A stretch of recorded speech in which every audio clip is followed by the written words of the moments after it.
Bienvenido a Saboreando la Palabra, el comentario a las lecturas de la Misa Dominical. Te habla el Padre Ángel Siapi, de la parroquia Cristo Redentor en el Paraíso, San Juan, Puerto Rico.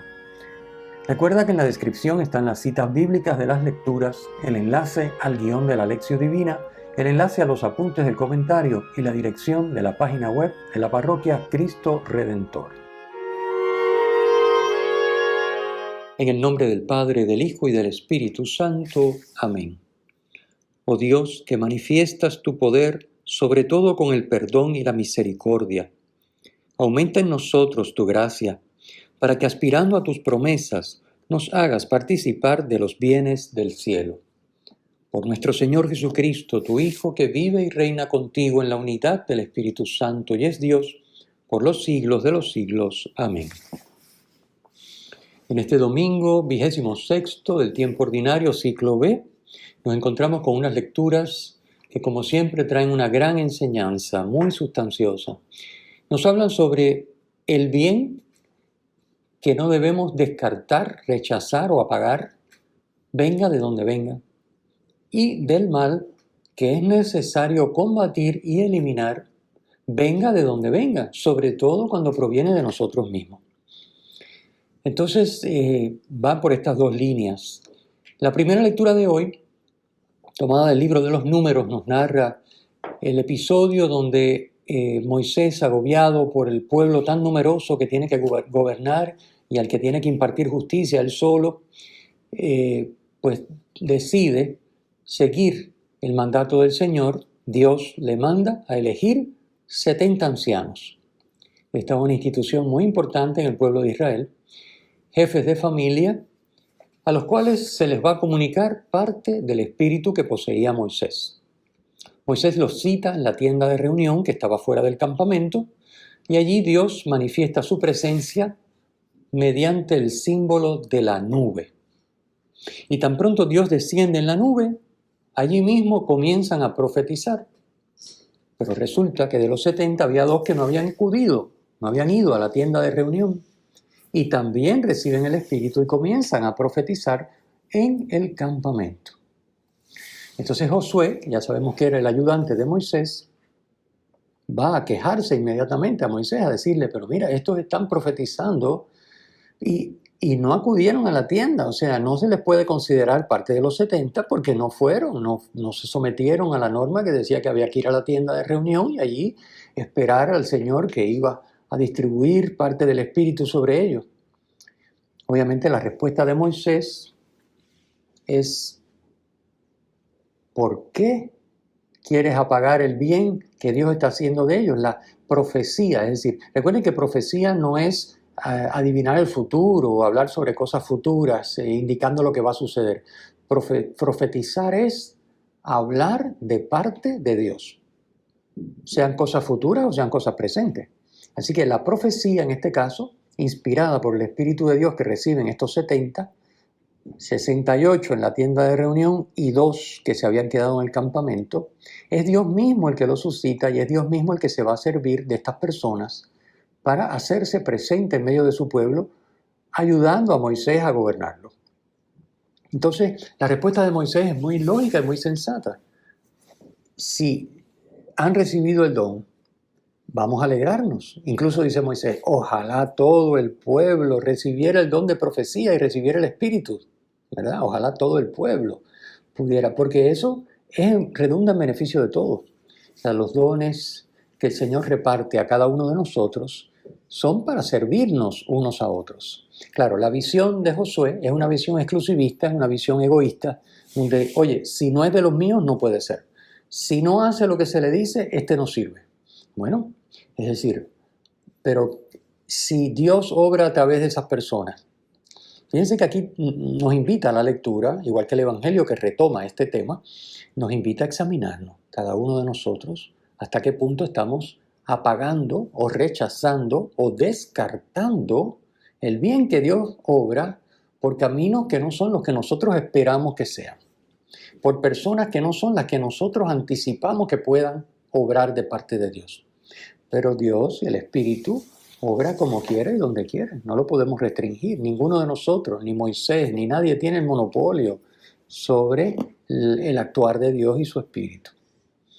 Dios actúa libremente, no necesariamente a través de los esquemas que nosotros no tenemos, ni tan siquiera de las instituciones humanas de las que nosotros nos servimos ordinariamente para acudir al Señor. Así que, fíjense, vemos aquí los celos de Josué, el exclusivismo, el decir, no, aquí si no soy yo no puede ser, si no somos nosotros que somos los que tenemos aquí la sartén por el mango, no puede ser. Y obviamente esto se va a repetir en el Evangelio de hoy. Esa es la sintonización que siempre hay entre primera lectura y Evangelio. En el Evangelio los discípulos van a actuar en la misma línea de Josué. Oye, prohíbele que éste actúe en tu nombre porque no es de los nuestros, ¿verdad? Lo veremos en el Evangelio, pero esa es la sintonización que hay entre esta primera lectura y el Evangelio.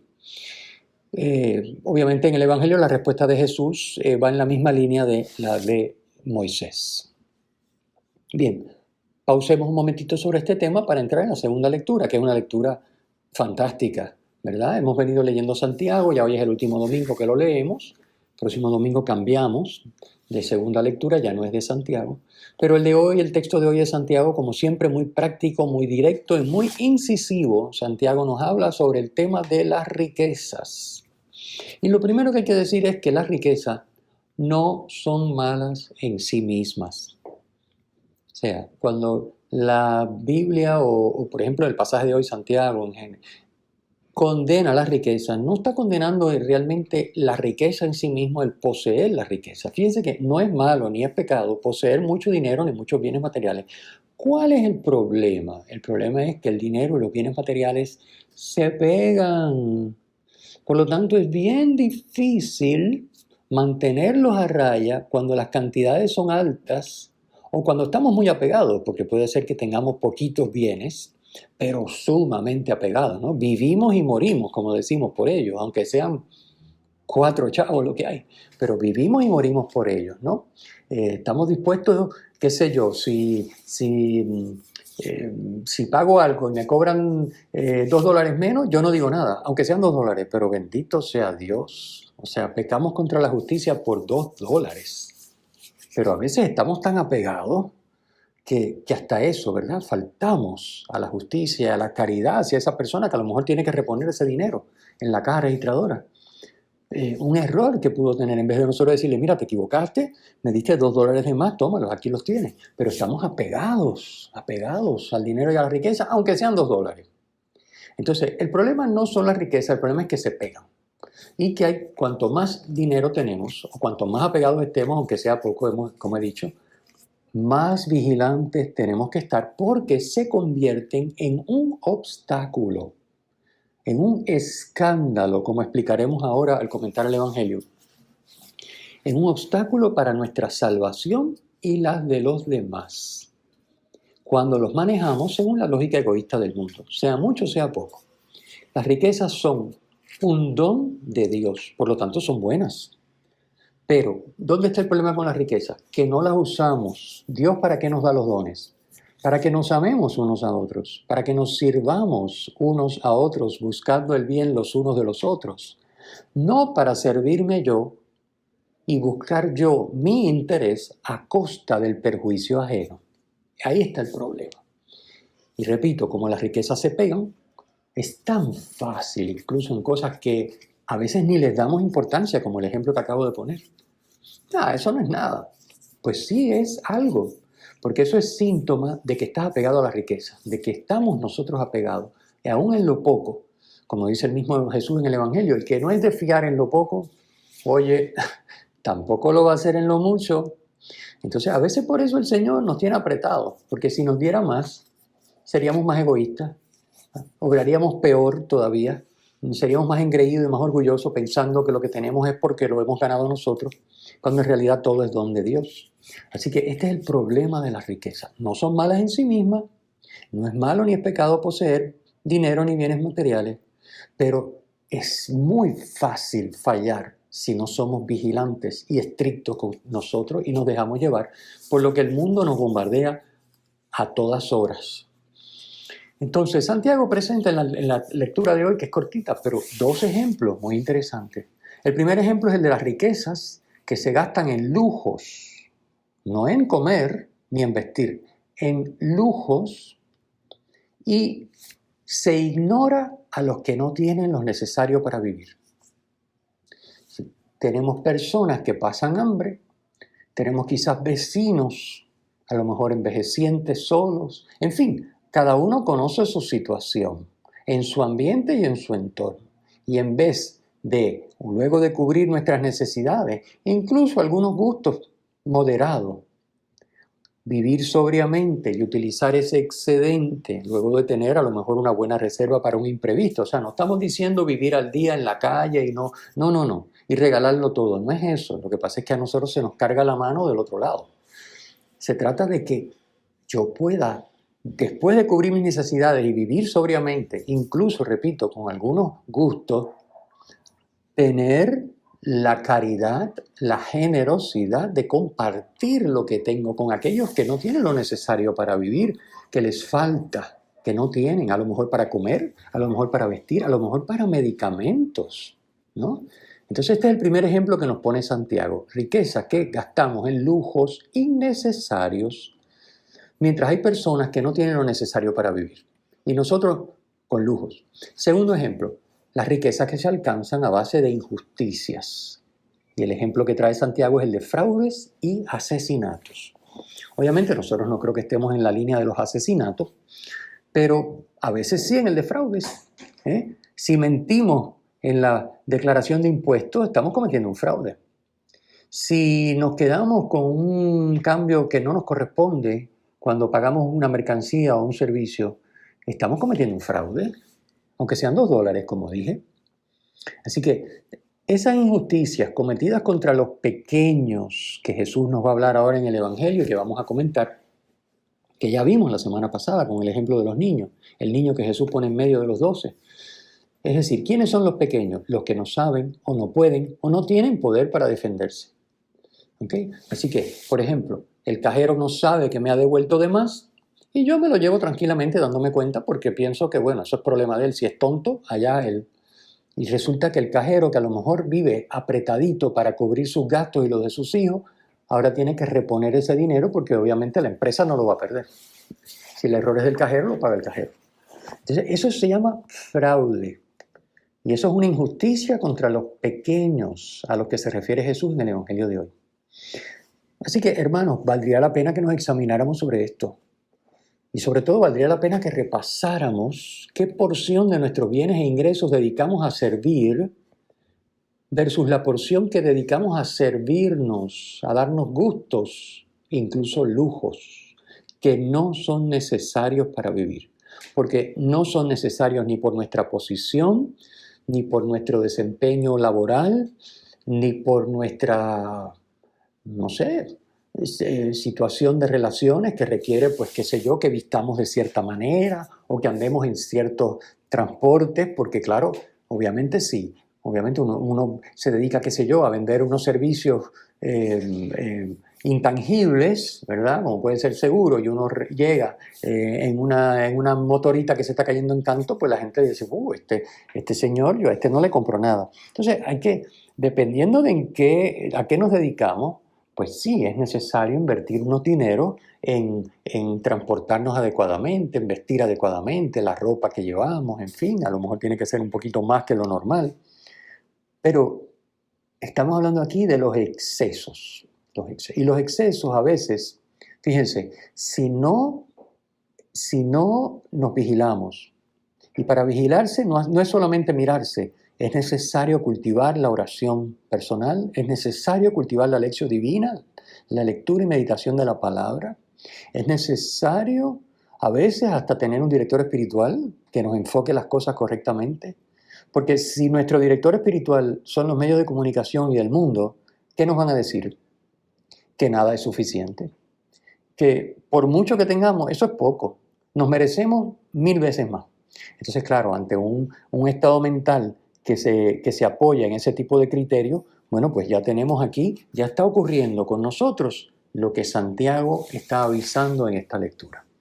Así que recordemos esto, el cristiano que no vive la sobriedad en el uso de los bienes materiales, pone en juego su salvación y además escandaliza a los demás.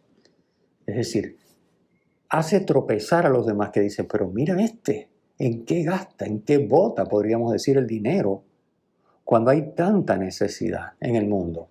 Mira en qué lo gasta. Sí, mucha oración por los pobres y los que no tienen vestido y comida, pero resulta que la persona vive a todo dar sin necesidad, gastando en lujo. Así que, y yo les recomiendo, ya para terminar este tema, que es un tema importantísimo del cual a veces no se habla, pero que es vital, porque repito, pone en juego nuestra salvación eterna. Yo les recomiendo sin reservas participar del estudio bíblico financiero Compás Católico. Si quieren, me escriben y yo les doy los datos y les averiguo, les pongo en contacto con la persona que les puede indicar dónde se da. Son varias sesiones que se da a distintas horas en distintos momentos del año. Sí, algo así como los talleres de oración y vida, pero a base de la Biblia y los conceptos financieros. Créanme que les va a encantar y además les va a ayudar a poner en orden su vida y les va a ayudar a crecer en santidad. Estoy casi seguro, a menos que usted sea una persona muy organizada en la parte material y financiera, que ya haya crecido mucho espiritualmente y viva la sobriedad, yo estoy seguro que el estudio bíblico financiero Compás Católico le va a prestar un enorme servicio. Bien, pasemos al Evangelio, que como siempre es el plato fuerte del día. Aquí entramos en el Evangelio y son dos partes. El Evangelio de hoy tiene dos partes. La primera parte es el tema que vimos en la primera lectura de hoy. El rechazo al que no es del grupo, simplemente porque no es del grupo. No importa el bien que haga o en nombre de quién lo haga. Si no es del grupo, no sirve. Bueno, esto se da en todos los aspectos, porque los humanos somos así. Cuando no dejamos que Dios y su Espíritu nos mueva, si nos guiamos por los criterios del mundo, ya sabemos que mi grupito es el que manda, sea donde sea. Si es en mi familia, los que no son de los míos no saben. Si es en la parroquia, los que no son de mi ministerio o de mi grupito, esos no. Vamos a cerrarnos y nosotros acá nos lo comemos y nos lo cocinamos. No digamos nada de los empleos, ¿verdad? Los grupos que se forman y los antagonismos internos que hay entre departamentos o secciones de una empresa. Y por supuesto la política, bueno, ¿para qué hablar de eso? Nos puede pasar a nosotros, ¿no? Si no es de mi partido, olvídate, yo nada más voto por mi partido. Aunque mi partido esté aliado con Satanás, yo voto por mi partido, no importa. Aunque mi partido promueva las cosas terribles, el aborto, no importa, yo voto por mi partido porque es mi partido y esos son los que valen. Los que no son de mi partido no saben. Eso lo que van a hacer es daño al país. Bueno. Pues ese es el primer tema que nos trae el Evangelio de hoy y la primera lectura. Recordemos, no podemos monopolizar la acción de Dios. Se trata de detectar el bien que se obra tanto dentro como fuera de los límites de la comunidad cristiana, de la iglesia, del grupo al que yo pertenezco. Si es un bien objetivamente hablando, procede de Dios. Del enemigo nunca procede el bien. Apariencia de bien sí, pero bien no. Entonces Jesús nos pone de relieve en el Evangelio de hoy que quien hace el bien en su nombre, es decir, el que invoca su poder para hacer un bien, es siempre vehículo de la acción de Dios. Y por lo tanto, impedirle actuar es impedirle a Dios actuar. Y siempre será fruto del egoísmo y del orgullo humano que quiere sobresalir los primeros puestos del domingo pasado, recuerdan el Evangelio, y el poder. ¿Quién va a mandar? Yo quiero estar arriba, en la cúpula, donde están los que deciden, los que mandan, los que tienen. Bueno, esto nos lleva a hacer cosas tremendas, ¿verdad? Faltar a la caridad y, por supuesto, el Señor nos habla de esto. ¿Por qué? Porque es una falta de caridad, es una falta contra el bien del prójimo y destruye la comunión, o sea, atenta contra la comunión. El texto de hoy nos obliga a reflexionar, igual que la segunda lectura, nos tiene que poner en crisis, nos tiene que poner a pensar hasta qué punto cada uno de nosotros, tú y yo, bajo las más diversas justificaciones, porque a veces son cosas muy santas. No, esto es porque, esto es por, qué sé yo, ponga lo que usted quiera, por la reverencia a la Eucaristía. Oye, pero estoy distanciándome y separando al otro y quizás hasta despreciando al otro, rechazándolo, porque no obra como yo creo que tiene que ser. Bueno. Así que, bajo las más diversas justificaciones, cada uno de nosotros muchas veces busca controlar y nos cerramos a la acción de Dios. ¿Por qué? Porque no sigue los esquemas, no sigue lo que yo ya he decidido que es como tiene que ser. Y por lo tanto, si no es de los míos y no hace las cosas como yo creo, fuera. En lugar de valorar y acoger con generosidad el bien, venga de donde venga, hágalo quien lo haga, aunque no sea de nuestra familia, de nuestra iglesia, de nuestro grupo de trabajo, de nuestro partido político, como dije. Jesús lo va a resumir con una frase: el que no está contra nosotros está a favor nuestro. Y nos asegura que cualquier bien hecho al hermano, aunque sea solo ofrecer un vaso de agua, fíjense qué ejemplo tan, que dice tanto, aunque sea solo ofrecer un vaso de agua, cualquier bien hecho no quedará sin recompensa de parte de Dios. La segunda parte del Evangelio. La segunda parte del Evangelio va a tratar del tema del escándalo, que es hasta cierto punto relacionado, porque el primero habla de quitar, como ya dijimos al principio, rechazar el bien que viene de Dios porque no es según mi esquema, y el segundo habla de justificarme yo para obrar de manera que escandaliza, es decir, que hace tropezar. Fíjense que escándalo es una palabra griega que significa literalmente hacer tropezar. Es decir, un escándalo es algo, acción u omisión, que constituye un obstáculo para que un hermano siga a Jesucristo, se acerque a la santidad. De eso es que se trata, ese es el escándalo. Algo que yo digo, o algo que yo callo, algo que yo hago, o algo que yo omito. Escandaliza al otro, es decir, lo pone a pensar, oye, ¿estaré yo haciendo lo correcto? Porque mira este lo que hace, o mira este lo que dice o no dice, ¿no? Y obviamente los más susceptibles de escándalo son los pequeños. En el Evangelio de hoy aparece la palabra pequeñuelos o pequeños. Son los más susceptibles a verse afectados por el escándalo. ¿Por qué? Porque son, como ya dijimos, ¿quiénes son los pequeños? Los que no saben, no pueden o no tienen poder para defenderse. Aquellos que están en una situación de dependencia, de indefensión, de inferioridad. Por eso Jesucristo pone el niño la semana pasada, el domingo, ¿se acuerdan? Pone un niño en el centro de los 12. Y le dice, el que acoge a un niño como este me acoge a mí. Y el que me acoge a mí, acoge al que me ha enviado, es decir, a Dios Padre. Así que el niño es una imagen plástica de aquella persona que no puede defenderse, que es frágil, que está en una situación de inferioridad porque no sabe lo que sabe un adulto, no puede lo que puede un adulto. Pues ese es el pequeñuelo.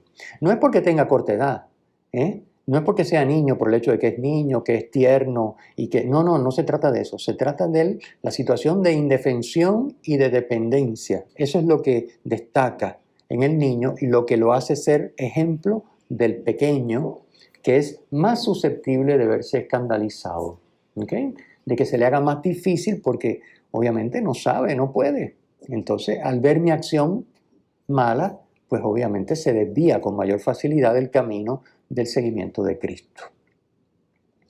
Para que los dones y talentos que Dios nos ha dado los podamos emplear para servir a los hermanos, que de esto es que se trata, es necesario vigilarnos constantemente, como hemos dicho, para no caer en la lógica del mundo. El mundo usa los bienes y los dones de Dios, porque todo es de Dios, todo es don de Dios. El mundo, ignorando a Dios, o diciendo que sí, que Dios, muchas gracias, pero como si no fueran de Dios los dones, los usa ¿para qué? El que lleva mentalidad del mundo usa los dones para mostrar su superioridad sobre los que no lo tienen, para someter y aprovecharse de los que saben, pueden o tienen menos que nosotros, es decir, de los frágiles, de los pequeños, de los pequeñuelos, de los que son como los niños. Y eso, en vez de acogerlos y servirlos como acogeríamos y serviríamos al mismo Cristo, pues no, nos aprovechamos y los sometemos. Entonces, fíjense, el Señor es bien duro. La enseñanza de Cristo es clarísima y es durísima. Dice, más le valdría que le encajasen en el cuello una piedra de molino y lo echasen al mar, al que escandalice a un pequeño, al que haga tropezar y poner en juego la salvación de uno que no se puede defender. Más le valdría. Esta imagen es una imagen que para los judíos era terrible. ¿Por qué? Porque ellos consideraban la muerte por ahogamiento como la más abominable. Y recordaremos también que para ellos el mar era el recinto del mal y de lo diabólico. Así que imagínense, ahogarse en el mar era una cosa dramática y terrible para un judío. Pues Jesús dice, más le valdría que le pasara eso que escandalizar a uno de los pequeños. Así que Jesús habla con una firmeza y con una dureza tremenda, como para sacudir, que ojalá también nos sacuda a nosotros, que ni en lo grande ni en lo pequeño sigamos la lógica del mundo, ni escandalicemos a nadie, sea de nuestro círculo o fuera del círculo. Al contrario, que con los dones que Dios nos ha dado, nos pongamos a servirle. De eso es que se trata. Si estamos en una posición de mando, de autoridad, de control, donde tenemos, qué sé yo, control sobre una posición o sobre unos empleados o sobre un presupuesto, que podemos manejar unos fondos, que los manejemos siempre con sobriedad, con integridad, con caridad. Que no se vea en ningún momento lógica del mundo en lo que hacemos, porque eso es un escándalo. Que la gente diga, no, si este es católico, este va a misa y comulga. Y después resulta que utiliza su posición de poder para promover acciones inmorales. Bueno, está en el candelero ahora mismo el tema del aborto. Así que católico de comunión y de misa, promoviendo por activa y por pasiva el aborto. ¿Cómo se explica eso? Eso tiene una sola palabra, escándalo. Eso es un escándalo, del que Jesús dice hoy, más le valdría que le encajasen en el cuello una piedra de molino y lo echasen al mar. Lo mismo tú y yo. Si estamos escandalizando a un empleado, si estamos escandalizando a un hijo que nos ve actuar de manera anticristiana y después ir a misa a comulgar como si no pasara nada, que no le damos explicaciones, que no nos ve confesarnos nunca. Imagínense ustedes. Y después nos quejamos de que la juventud no sigue el camino de la fe, no practica, no se acerca a Dios. Pero imagínense cómo se va a acercar si nos ve a nosotros dar antitestimonio. Si quizás somos nosotros mismos los que los hemos escandalizado con nuestras acciones, que las damos por normales, que esa es la tragedia de esto. Por eso el Evangelio de hoy es sumamente actual y relevante. Porque en nuestra mente puede ser que ya hayamos decidido que eso es normal, porque todo el mundo lo hace, y mientras yo no robe ni mate, así directamente, ¿verdad? Coja una pistola y asalte un banco, las demás cositas son cosas pequeñas y no importan. Pues mi hermano y hermana que me escuchas, sí importan. Jesús nos dice que el escándalo es una cosa terrible, y por lo tanto que los dones de Dios hay que usarlos para servir y no para servirnos a nosotros. Fíjense que esta vigilancia es absolutamente necesaria.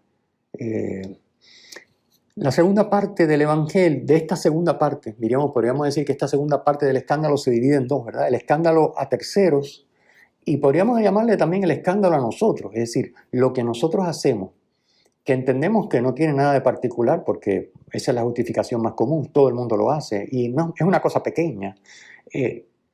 Es un obstáculo para nuestra salvación, es un obstáculo para nuestro seguimiento de Cristo porque actuamos contrario a lo que Dios quiere. Fíjense que el ejemplo que da Cristo es la mano, el pie y el ojo.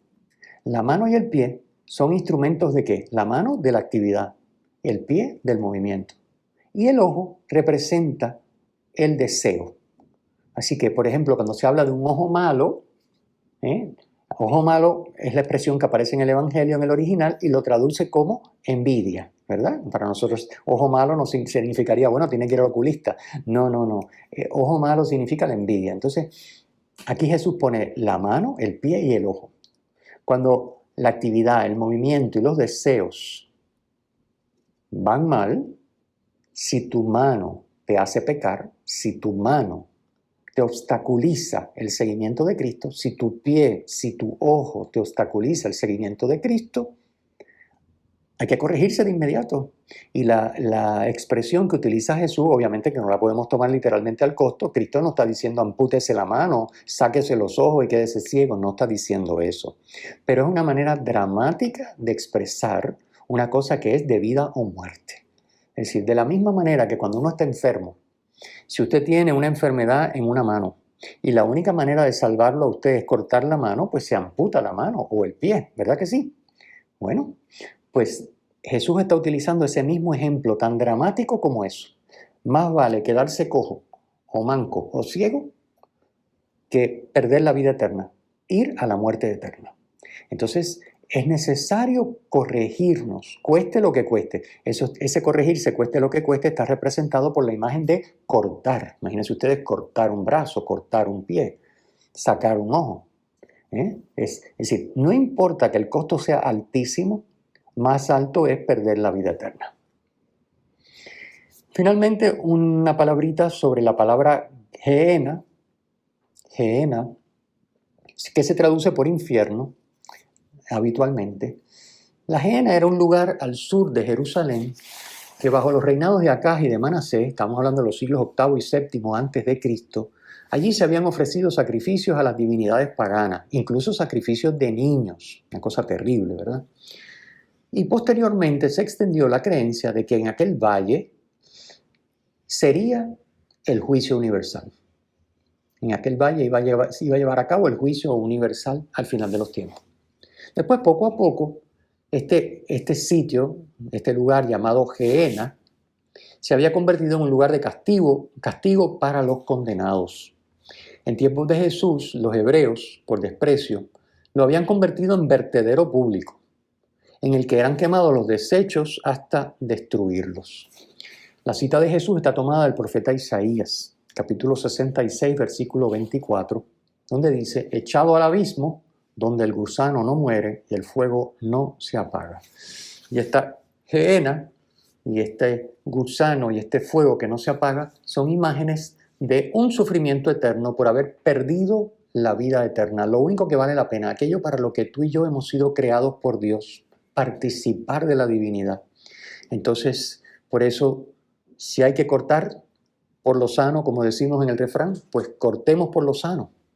De modo que el ojo, el pie, la mano no nos lleven, no nos obstaculicen el seguimiento de Cristo y nos hagan perder la vida eterna. Terminamos con la bendición. El Señor esté con ustedes y con tu espíritu. La bendición de Dios Todopoderoso, Padre, Hijo y Espíritu Santo, descienda sobre ustedes y permanezca para siempre. Amén. Si te ha gustado, usa el enlace para compartirlo con tus amigos.